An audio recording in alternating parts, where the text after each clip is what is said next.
Good evening and welcome to Perspectives Daily. I'm Noel Okel. We begin in Rome today at the Pope's weekly general audience where you can... Now, before the general audience today, Tom Evans, the father of a seriously ill child, Alfie Evans, met with the Pope pleading for asylum so that his son, who has a rare brain disease, may receive care in Italy and not be euthanized in England. CNS has this report. Begging Pope Francis to help his son Alfie, Tom Evans met the Pope before his general audience April 18th. Mr. Evans pleaded for asylum in Italy so his seriously ill son could receive care and not be euthanized in England. Yeah, what I got from it is that he told one of his colleagues to immediately start something when I asked for asylum, so I'm hoping that the Pope can save my son. During the private meeting, the child's father asked the Pope to speak out publicly in support of Alfie during the general audience, at which the Holy Father gladly did. Attiro l'attenzione di nuovo a Vincent Laurent e al piccolo Alfie Evans. This plea to the Pope comes as Alfie's parents are fighting to take the child to Rome for further treatment at the Bambino Gesù Hospital, but a court ruling in the UK is preventing that from happening after judges have concluded that the child is in a semi-vegetative state and that any further treatment would be futile. The heartbreaking saga of Alfie Evans in Liverpool, England continues. He is the severely ill 2-year-old boy who British doctors and the courts have repeatedly ruled his parents wish to continue his medical treatment and care.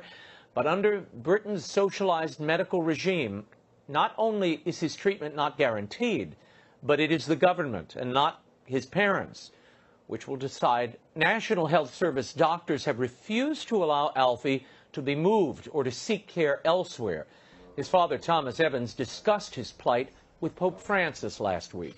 The Pope offered complete support, and this week, an appeals court upheld a lower court ruling that flying Alfie to the Vatican's Bambino Gesù Pediatric Hospital in Rome would be wrong and pointless. Alfie was removed from life support on Monday, but he continued to breathe on his own despite the diagnosis of doctors. Joining me now to discuss this heartbreaking story and more is the Director of Education at the National Catholic Bioethics Center, neuroscientist Father Tad Pacholczyk. Father Tad, welcome to the program. Thank you so much. I want to start with why the National Health Service is so insistent on demanding that this child remain in this Liverpool hospital and wasn't allowed to seek treatment elsewhere. Well, this is a great question. That's probably the million-dollar question, Raymond. The argument seems to be basically that in the best interests of the child, he should be kept here, he should be kept under our watchful eye, and because pretty much any intervention that could be offered in the minds of this hospital would be futile. Therefore, we should keep him here until he dies. That seems to be the attitude or approach that is being taken. It's not in his best interests. They're trying to argue. That's the terminology they use. Yes, to move him elsewhere, take him to Italy, let him go home even. But are we seeing in the British socialized medical regime, parents really don't have a decision in this process? It is the state that decides what's in the best interest of that child. That's why this has struck such a chord, an international chord. This is clearly rubbing against the grain of very basic parental rights. Your ability to make healthcare decisions for your own child is under direct threat here, and everybody can see that. I mean, what these parents are requesting is in no sense unreasonable, and especially when you add another consideration to the mix in this case, which is they don't even have a diagnosis for Alfie. Right. There's a neurodegenerative disease of some unknown etiology. So if it's unknown, you don't know what the future course is with 100% certainty. And look, when they said we're going to pull the tube so he can't breathe anymore, the ventilator, he's going to stop breathing immediately. Right. He's already been going, what, 36 hours? Yeah. So well, they pulled the ventilator out on Monday, and the child continued to breathe on his own, and yet the hospital was determined not only to deny him oxygen, which they gave him for a little while, then they took it away. They've also denied him fluids, nutrition, How is that justifiable, and how is that in the best interest of this boy, this life? And, you know, they talk about, for example, sustaining his dignity, giving him a dignified death, that kind of language. And you ask yourself, well, if that's really the case, why won't they feed him? Why won't they make him comfortable with things that are very easily available to administer to him? And I mean, I have to say, what a week for the Pope. The Pope met with the father, Alfie Evans' father, at the Vatican, and then tweeted out this week, moved by the prayers and immense solidarity shown little Alfie Evans, I renew my appeal that the suffering of his parents may be heard and that their desire to seek new forms of treatment may be granted. And the Pope didn't stop there. He backed it up by sending the CEO of the Bambino Gesù Clinic in Rome to Liverpool. She posted at the hospital, and there was a military plane waiting to take him back to Rome for treatment. The Italian legislature also granted him citizenship status. So Alfie was a citizen of Rome, of Italy rather. Why would the National Health Service be so belligerent and deny all of these efforts to help this child? What difference does it make to them? Yeah, even if you argue it from the point of view of finances, you would still not have an argument on their behalf, because if they were to release Alfie, they would not have to take care of him anymore, pay, you know, provide any more coverage. So there is a complete lack of kind of correspondence here with reasonableness on their part. So we're in a situation where this appears to be some kind of exercise of power. Yeah. You know, this is our domain, our dominion. We are in a socialized medicine setting, and this is how we're going to, you know, play this out all the way to its bitter end. Is this the cost of socialized Well, medicine? I think where there's we decide, we'll tell you what to do. I think there's a definite tendency in this direction.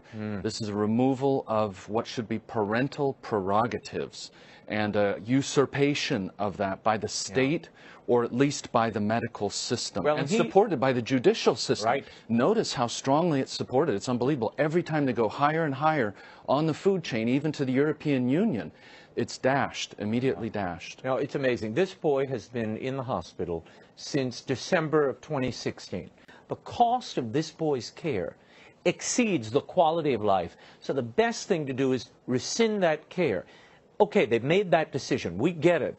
But the pride, the hubris to then say, but you can't leave our care. You're not going to leave this facility, because it would set a precedent that other citizens who were dissatisfied with our rulings could run off to other countries and find care. We're not letting that happen. Yeah, this is remarkable. I think that the fact that he's also an Italian citizen now makes the case even stronger, even clearer, even more stark for outside observers. And I think this is going to have to result in some pushback in British society.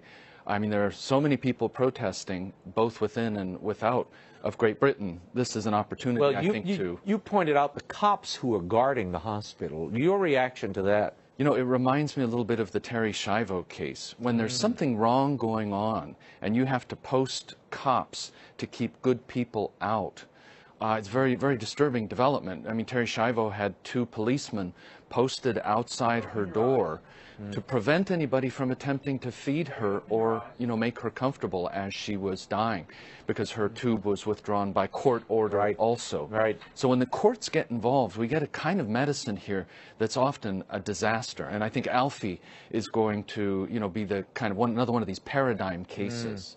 A German pediatric cardiologist examined Alfie and said he could see that the child might benefit from more treatment. Why was that diagnosis completely waved aside and ignored by the Brits?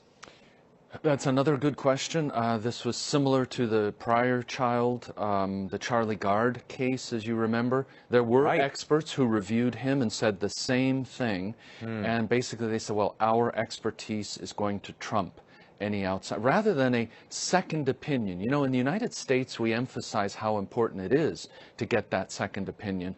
Here they're coming in abundance, and nobody wants to pay them any attention, and it's really a shame. Now, the doctors here claim in the Alfie Evans case, they are acting according to protocol. And the protocol would be you suspend treatment if what you're offering will cause the child, quote, unacceptable pain and suffering, and is not in his interests. Yeah, because pain and suffering, his dad, over and over, and his mom, have emphasized that Alfie is not suffering. There's no indication of suffering or pain. I suspect, though, that if they continue to deny him food and water, there will be pain, there will be discomfort that he will eventually feel. This is a very primal appetite to be hungry. A hungry child, yeah. Absolutely. So I think, you know, that piece is clearly up for debate. And, you know, best interests, well, what are his best interests? If it's the case that this degenerative disease is going to progress and result in his death, then it's clear you would want him to be comfortable.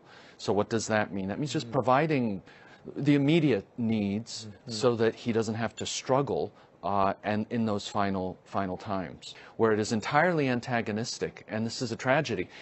You know, we need to always have, as a final decision maker, the parents who clearly do have the child's best interests in mind, unless, you know, there is some kind of clear, outright evidence of abuse of the child by the parents. And of course, there's nothing even remotely resembling that in this case, as there was not in the Charlie Gard case. It's a frightening situation. They need to get some human rights law on the books that protects parents and their guardianship of their children, particularly when it comes to life and death health decisions. I don't know why that doesn't exist, but to my eye, this looks like state-sanctioned murder because they want to protect the integrity and the power of the National Health Service. This is a kind of tyranny of medicine over their own patients.